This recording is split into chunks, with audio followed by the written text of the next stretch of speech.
hiccup this morning.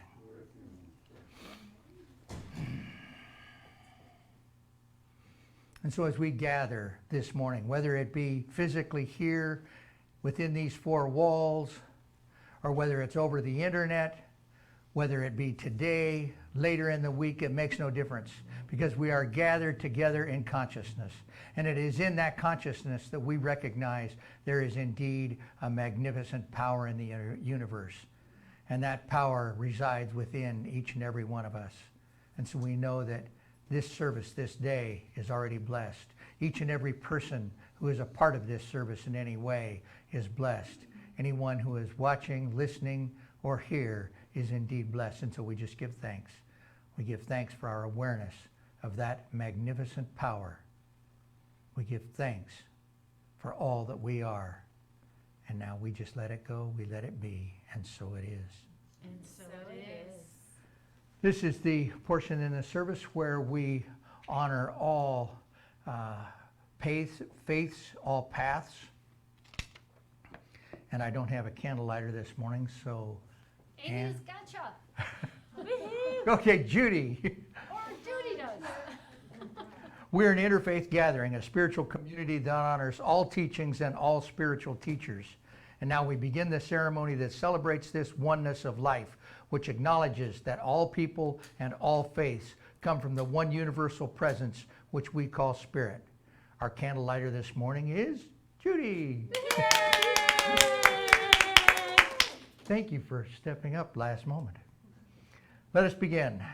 The Tao, honoring the universal path of harmony and equilibrium, the natural way. Shamanic traditions, honoring the beliefs and practices of all indigenous peoples, the way of pristine spirituality. Hinduism, honoring the path of knowledge, action, and devotion. Judaism, honoring the ethical path of living by sacred law. Buddhism, honoring the Four Noble Truths and the path of compassion. Christianity, honoring the Christ consciousness as the path of love. Islam, honoring the path of submission to the will of God as the highest calling. New Thought, honoring the metaphysical path of mental healing through the practice of universal spiritual principles. The last candle is the healing candle of love. I invite you in the stillness of your own mind to bring to awareness the names of anyone you wish to be included in this healing flame of love and light.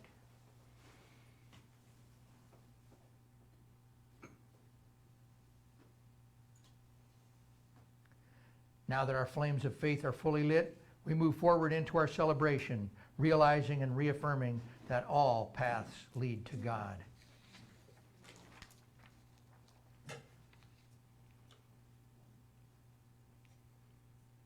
Now is a point in the service where we repeat our purpose, vision, and mission statements.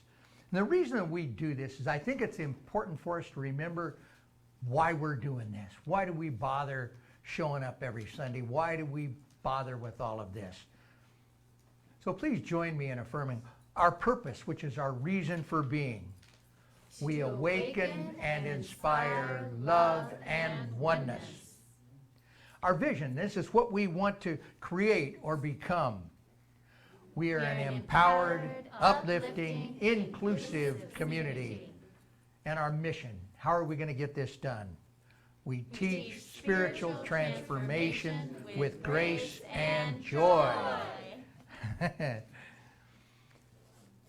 Our sacred reading today comes from the Ideas of Power. It was a 1992 publication of some of the talks given by Ernest Holmes. On page 116, paragraph 4, he states, "The law of attraction and repulsion works with mathematical invariableness, with absolute immutability, with exactness. Whosoever a man thinks, that will happen to him. If it had to be created, it would happen."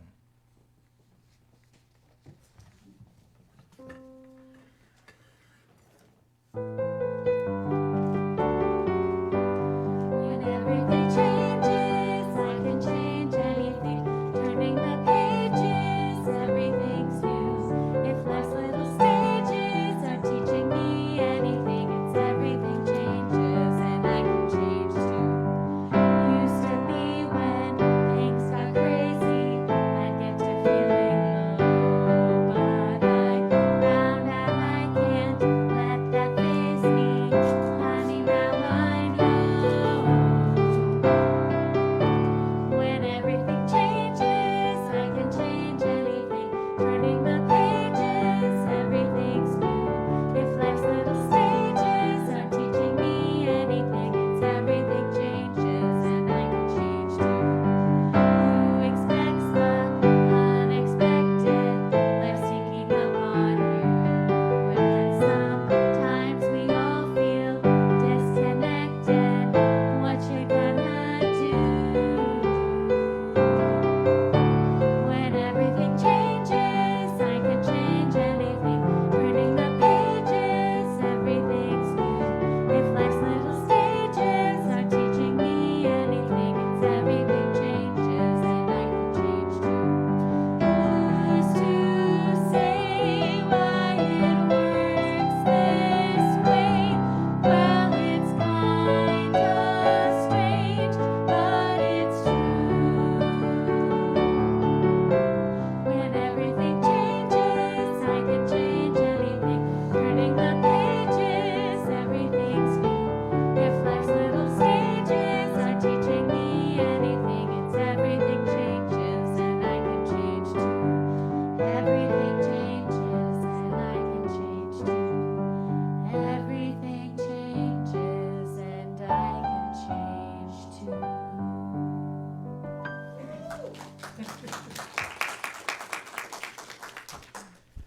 All right, let's take that in. Everything changes and I can change too. Breathe that in and release. I think we can do a better job in acknowledging our songbirds. Woo! Erin is the talented leader of the flock. If you are interested, feel free to connect with her and join in with these songbirds. I'm Christina Young, one of the many licensed practitioners here at the Alaska Center for Spiritual Living. Welcome. And if you're new to our center, welcome. We're glad you found your way. At this time, I would like my fellow practitioners to stand. And I'm recognizing these people because at the end of service, there's Reverend Don, Ann, Bob, Judy, myself. We are available for what we call a 1-minute miracle. The foundation of this center is really praying it up. And if anybody feels prayed up, great. You can pray for the rest of us. But we offer 1-minute miracles here at the center. Just we'll be up front and pray you up. If you're online, Facebook Live, woohoo! You can simply put in the chat that you want a 1-minute miracle. So if you have the experience today and maybe next time you're going to be at home, and we have licensed practitioners that will respond. And you can do that by video or phone. That's way beyond your reach. Online at our website is a list of licensed practitioners with all of our phone numbers. You can text or call us and say, hey, just need to be reminded of that internal sunshine because it feels like it's a cloudy day. We also have a prayer box. Fill it out, put it in the box, and we will pray it up. We really function with our newsletter, so if you're not a subscriber, I highly recommend it. Again, that's at the website. It shows and talks about and forecasts any classes, programs, anything that we can communicate with you. Today's program talk after this live experience will be on our YouTube channel. So if you're inspired and you want to hear it again or share it with a friend, you can do that. And we are using Facebook Live to stream today's service. I want to talk briefly about our magazine. Just to let you know, you can buy this at Barnes & Nobles. They have 7 days a week and different hours. And this magazine was produced originally in its first issue in 1927. So it's been going strong for 94 years. It is definitely worth a subscription. One of our stock features here at the center in addition to prayer, is offering spiritual practices. We offer centering prayer the first and third Saturdays of each month. The details for that is on our website. So the next centering prayer will be next Saturday on October 16th. So from the comfort of hopefully a non-driving experience, you can join them and experience centering prayer. We also offer visioning for inner peace. This is the old-fashioned, low-hanging fruit. It's by the phone. It's the first Wednesday of every month at 7 p.m. The information's online at our website. You simply dial the number, enter the code, and join us to vision for inner peace. We do have at our center a support group called Recovery Dharma. There's a flyer on the back table, and it meets Wednesday evening at 6:30 p.m. here at the Alaska Center. I highly recommend picking up the flyer. If you have additional questions, there's an email for that. And for the last plug of announcements, the Parliament of World Religions, which started in 1893, so they have been around a while, will offer a virtual conference. Now, I've gone to 2 of them in person. They're fantastic. And this virtual conference will happen October. It starts on Saturday, the 16th, through Monday, the 18th. It is chock full of fantastic presenters, concepts, videos, prayer chats, you name it, they got it. So that is what we know to be true about our announcements. I have one more thing, because it's up there, and I got to talk about it. It is the 4 principles of prosperity. So this is another opportunity. It's on Tuesday, the 19th through the 23rd. This class, you have to register via an email because it's going to provide a Zoom link. So at any point in any of these classes, if you're like, I'd really like to take a class, but I'm strapped for cash, let us know because we have scholarships. Another one that's coming, but I don't know if we have a slide for, so I'm going to speak it up. We are going to be talking about 4 spiritual laws. It's a 6-week class, non-credited. It will start on October 19th. And it's about and centered on, I keep looking, sorry. It's like a shadow over my left shoulder. Edwin Gaines, does anybody know who she is? Raise your hand. Okay. Edwin is a really fantastic forward leader in our movement. She's a unity minister, and she came to Alaska a number of years ago. My own testimonial is she really changed my life on how I looked at prosperity. So I highly recommend it. She's going to call it forth. Her materials are great. So if you're kind of on the fence about my life seems a little flat monetarily or other expressions of prosperity, take the course. It's fun, the teachers are engaging, and it's worth your time and energy to bring up your level of prosperity. I do believe that is all for me. I want to thank you for your attention and your focus. And now we have some more music. Oh, wait, before we get to the music, I do want to give you a little factoid about our speaker today, because sometimes we have speakers up here and we think that we know them completely. Well, there's little gems of information I want to share. First and foremost, in case you don't know, Reverend Don is an avid fly fisher. So that means he knows how to make those little hooks, the kind that the fish like to attach themselves to. He is a really great outdoorsman, and he does have a degree in education. He knows a lot about electricity, so if you want to talk about a light bulb, how it functions, find out from him. And the final piece is he's been married a very long time to his beloved wife and practitioner, Anne. And it is very humorous when she said, he said, and there'll be moments, and Rev Don will say something, and Anne was like, really? And he says, well, you were there, was I? And it's a real great, fun comedy show, because it just shows you can be with somebody for a long time, a friend, a spouse, a partner, a sibling, and find things out about people you don't know. So I just wanted to share that with you, because there are little gems about Rev Don. He's kind of a private guy. And now you know a little bit more about him. Okay, thanks for your attention. And now some more special music from our beautiful songbirds.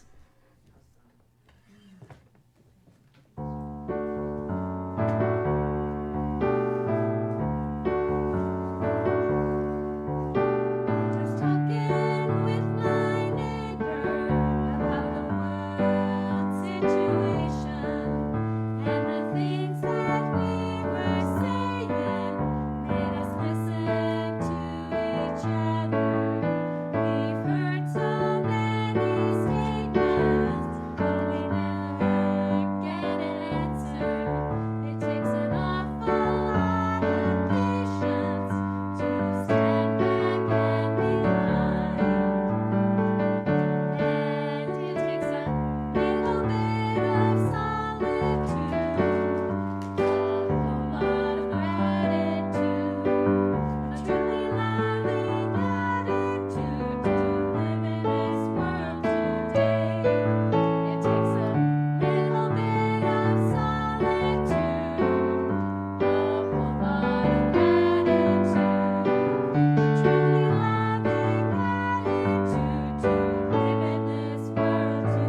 Oh, thank you, ladies. Ah. Well, good morning. Good morning. Welcome to the Alaska Center for Spiritual Living. Thank you all for coming out today, seeing us if you're here in person, whether you're online or whether you're viewing later on during the week with Cora on Wednesdays. Thank you for experiencing this day with us today. The title of my talk today is called The Law of Attraction, and this is part of a 5-part series, and we're talking about prosperity and abundance and money and how all of that interacts with our lives and how that is a spiritual practice, that money and prosperity and abundance are our nature. So how do we tap into it? So today we're talking about one of the laws of spirituality, metaphysics, called the law of attraction. Now, several years ago, I meant to look this up and find the exact date, but I didn't have time. There was a movie, and it was called The Secret. And The Secret exposed the way we think about many, many things to millions of people. And that's a really good thing. But I'm not entirely certain that everything that came out of this secret was a good thing. I think that there were people who really didn't understand the laws and how we use them and how we deal with that. And they came to think of our philosophy, our way of being, we call it the science of mind, as being a get-rich-quick scheme. A scheme of something, how to get rich in a hurry. And that's not what our philosophy is about at all.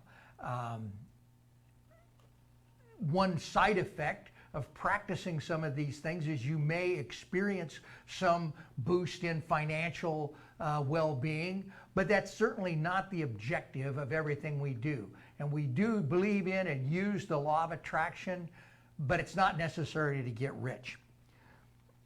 Our founder, Ernest Holmes, said, "You are either attracting or repelling according to your mental attitude. You are either identifying yourself with lack or with abundance, with love and friendship or with indifference. You cannot keep from attracting into your experience that which corresponds to the sum total of your states of consciousness. This law of attraction and repulsion works automatically."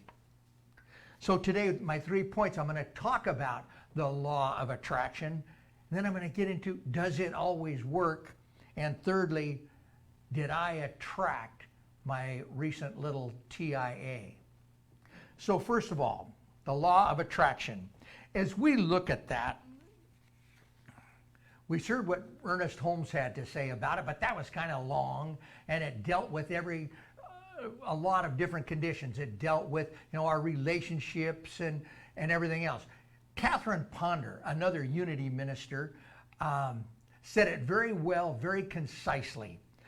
This was in her book, The Dynamic Laws of Prosperity. She wrote, "I like to think of this basic law of prosperity as radiation and attraction.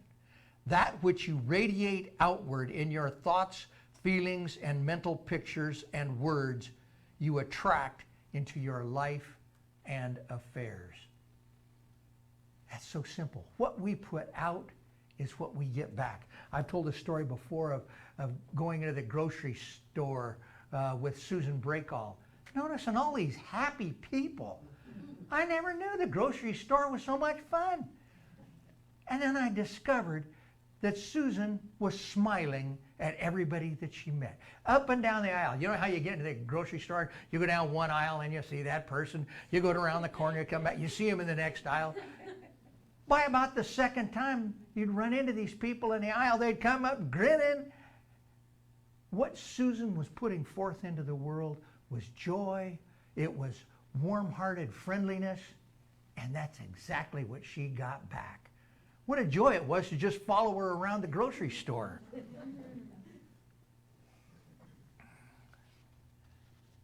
How does this work? A lady by the name of Hillary Ribbon is the editor of Guidepost magazine. And she tells a compelling story.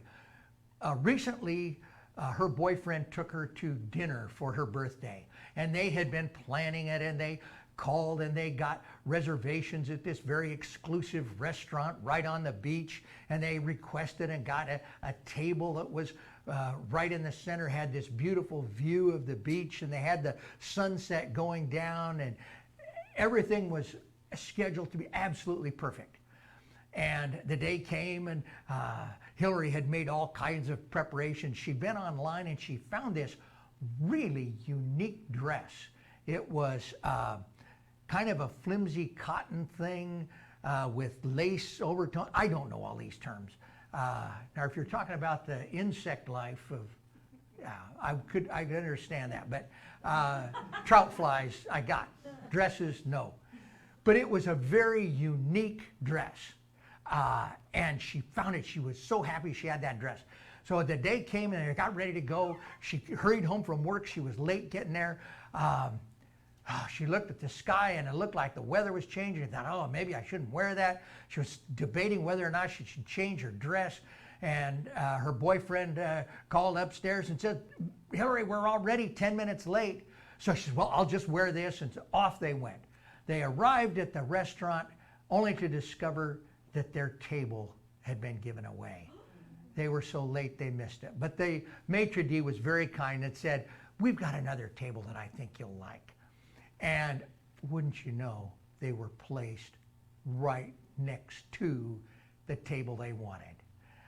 And another couple was there and they were having a wonderful evening as well. And Hillary and her boyfriend thought about it, and could either let this destroy a wonderful evening or just flow, go with the flow and ride with the punches. And so they just had a wonderful time. And they ordered extravagant pastas, and they had magnificent entrees, and they just had a wonderful time and celebrated her birthday. And it was just a wonderful, wonderful evening.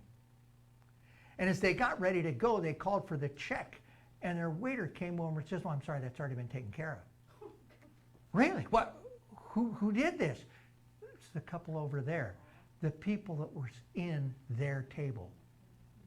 And they said, oh, no, you don't have to do that. And I said, we know we don't have to do it. We want to do that. You guys are having so much fun, and it looked like such a great thing. We just wanted to do that for you. As Hillary reflected on that evening later on, yes, it was a great thing that they had their wonderful meal provided for by someone else. But the thing that they will always remember is the wonderful evening that they had together. Now, what does this have to do with the law of attraction? What this has to do with the law of attraction is that Hillary didn't have specified that exact table in what she had pictured to be for her wonderful birthday dinner.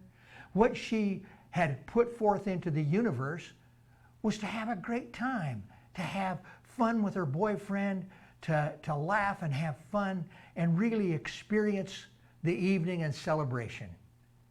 And that's exactly what she got. And that's what she will remember.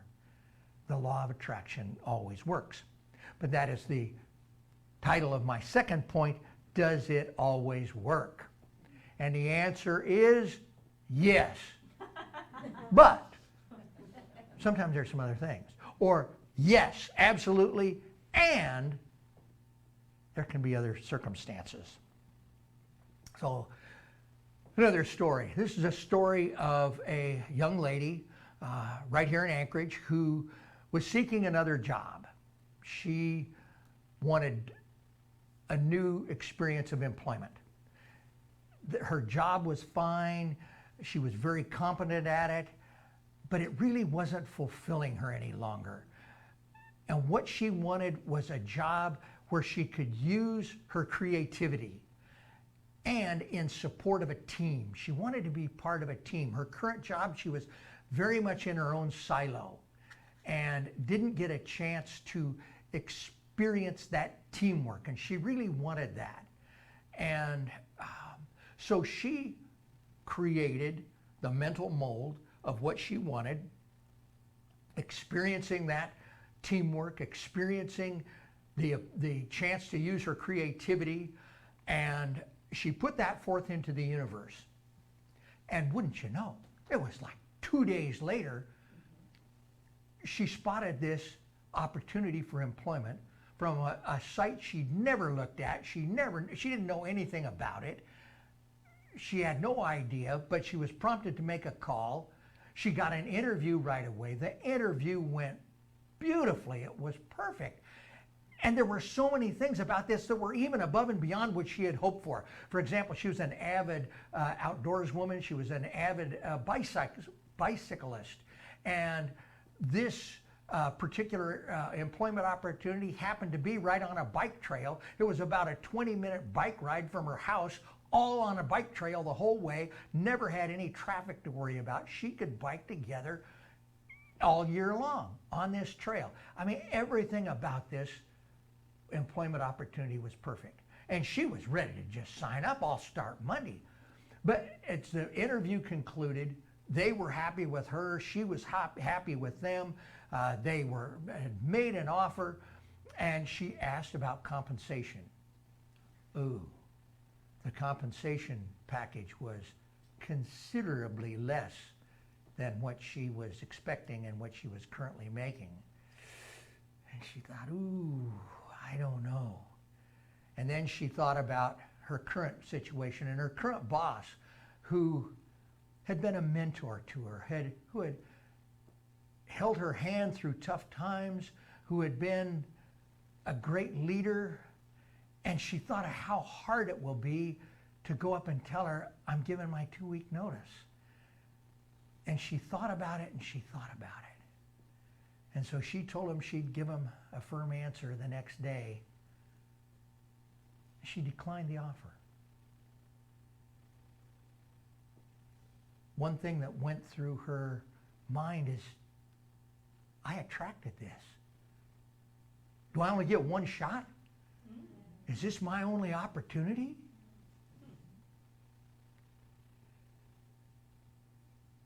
Another story, this is a man. He wanted a new car, and he had created the mental mold of what he wanted. He had in his mind exactly what it was. It was a red, fire engine red sports car with a stick shift, plenty of power. Man, he wanted that little sports car. He didn't care it only had 2 seats. He wanted a sports car. And he put that forth into the universe. He had a vision board. He had pictures of it. He created everything he could to get that sports car. And he waited, and sure enough, a couple days later, a new automobile just practically fell into his lap. Unfortunately, it wasn't a red sports car. It was a tan van.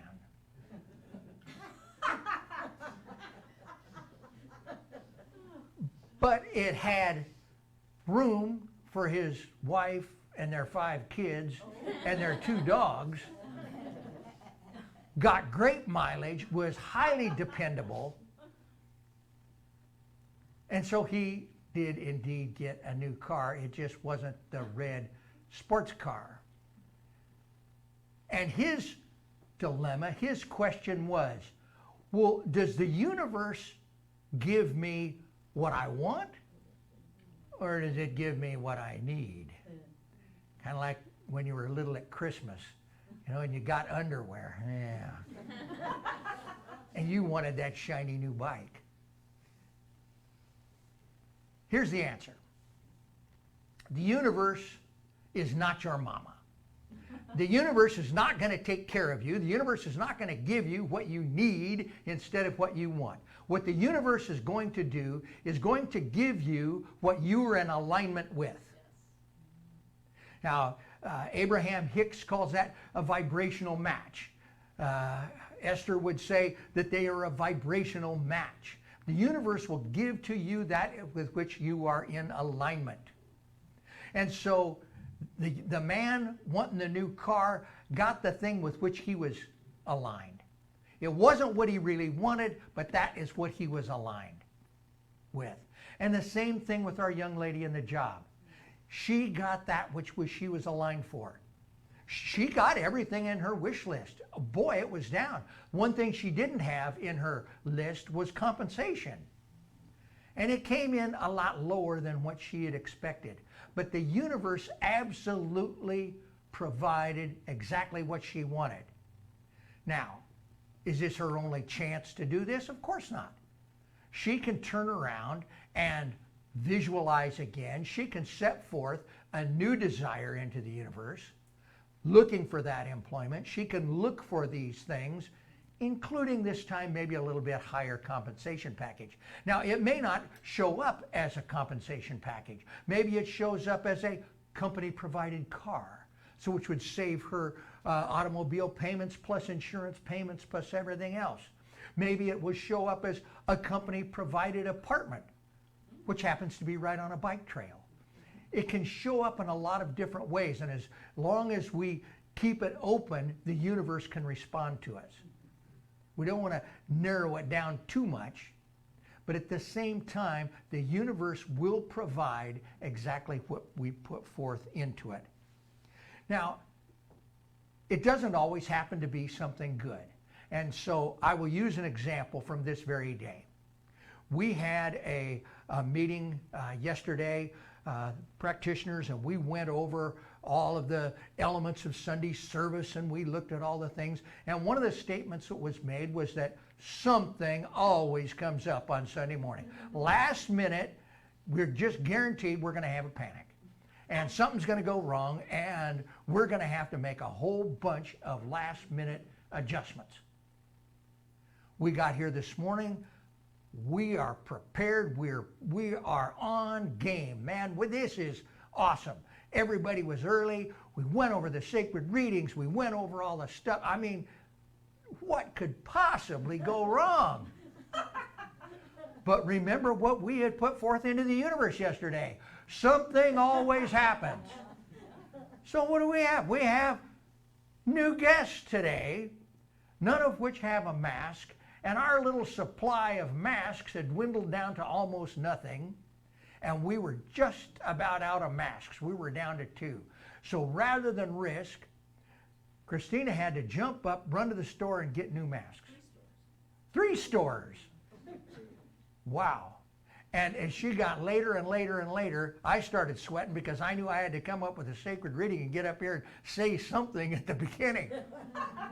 So you got 2 practitioners today, but the universe absolutely responded. It did exactly what we said it was going to do. A little panic at the end never hurt.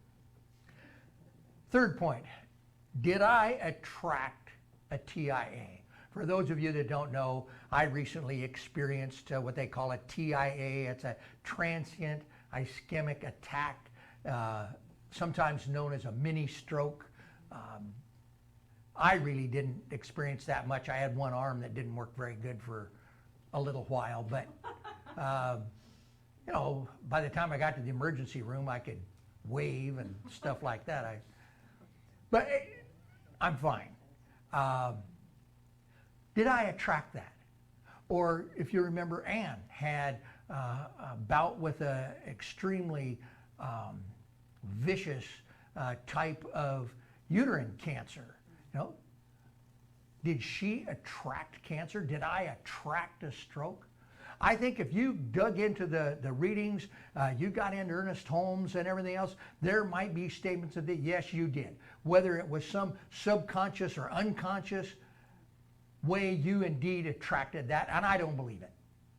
That's one of the things that I love about this philosophy is you don't have to believe anything anybody tells you. You're free to think whatever you think, and I don't think that I attracted a TIA. I don't think Anne attracted cancer. I think that those things happen as just part of life. And I think what our measurement in it is not so much that we got it, it's how we react to it. So I'm going to be eating a little more healthy now.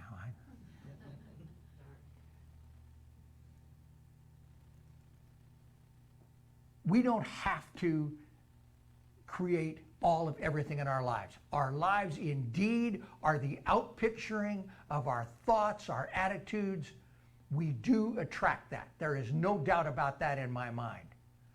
But there is no way that I believe I attracted a TIA. Now, I do not also deny that my eating habits 50 years ago may not have been the best. And they may have contributed to the buildup of plaque in my coronary artery or in my carotid artery either.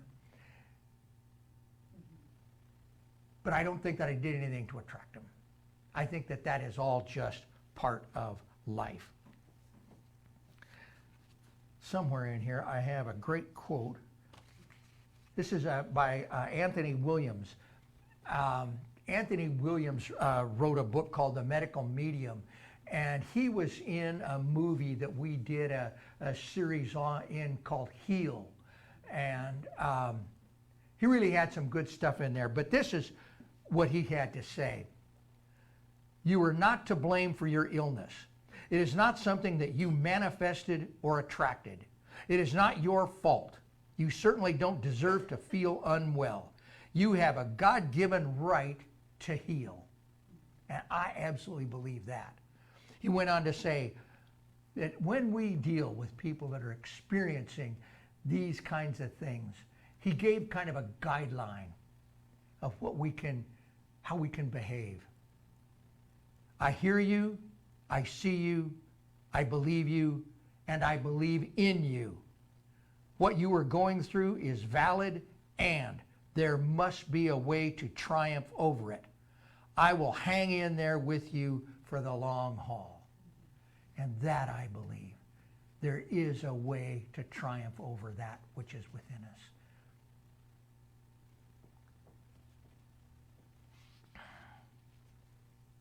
Ooh, we're getting late. The takeaway for today, the one thing that I want you to remember, this is from Ernest Holmes in Thoughts Are Things. It is impossible for you to experience the full joy of living while you identify yourself with anything less than that. The images of your thoughts attract to you, and you are attracted to people, circumstances, and situations which are like them. Once you fully realize this, you will understand that to change undesirable conditions or to protect yourself from them, you must, of necessity, change the basic pattern of your thought. And so it is with the awareness of that ability to change circumstances by changing our thought that I invite the practitioners, those here in the room, those who are online, and the practitioners, licensed or not, to join me in seeing beyond the appearance of dis-ease and knowing that there is indeed a pattern of perfection, of wholeness within each and every one of us. And I speak my word for those who are experiencing the appearance of lack and limitation, of more month than there is paycheck. We just simply know that we live in an abundant universe. And we know that we have every right to enjoy that. And we open ourselves up and receive the goodness of God in every way. And I speak my word for those who are experiencing separation. Separation from one another, separation from God. We just simply know that each one of us are individualized expression of that infinite presence we call God. And as such, we can never be separate from one another or from God. And so we can just step aside all of our differences, set aside all of the things that come to divide us, let that go and move to the place where we know that we are all beloved children of the Most High. And so we just give thanks. We give thanks for this awareness. We let it go. We let it be. And so it is.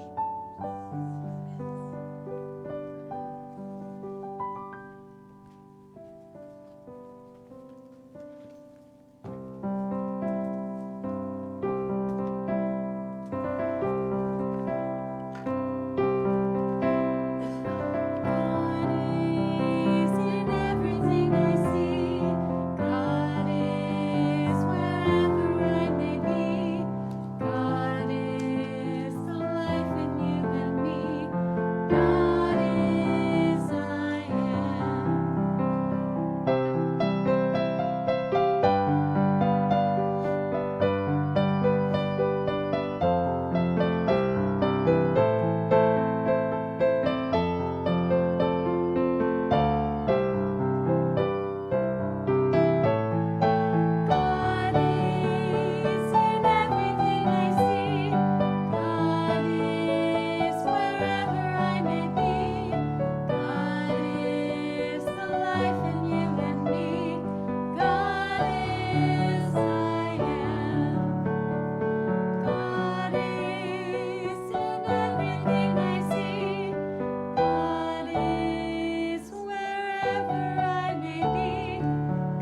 It is certainly a privilege to work with such a group of dedicated professionals.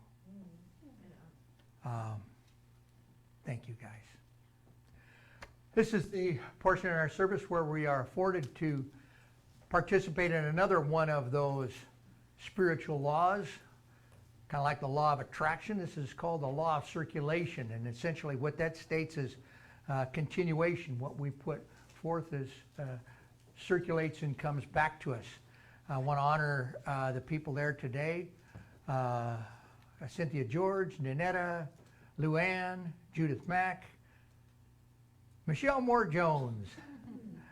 Always good to have Michelle on the Leadership Council. She provides a much needed respite from tension sometimes.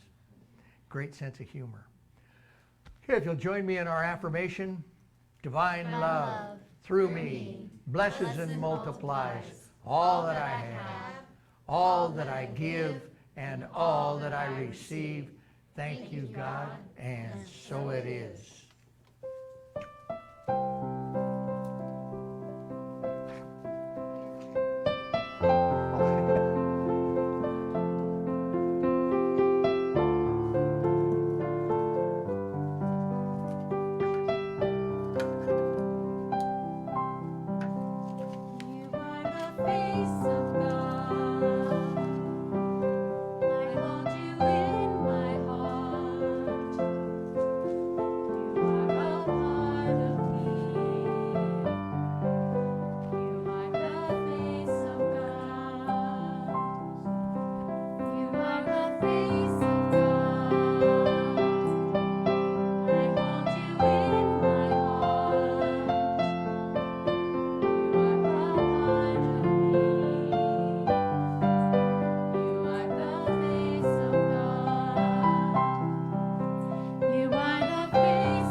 So let's just breathe that in.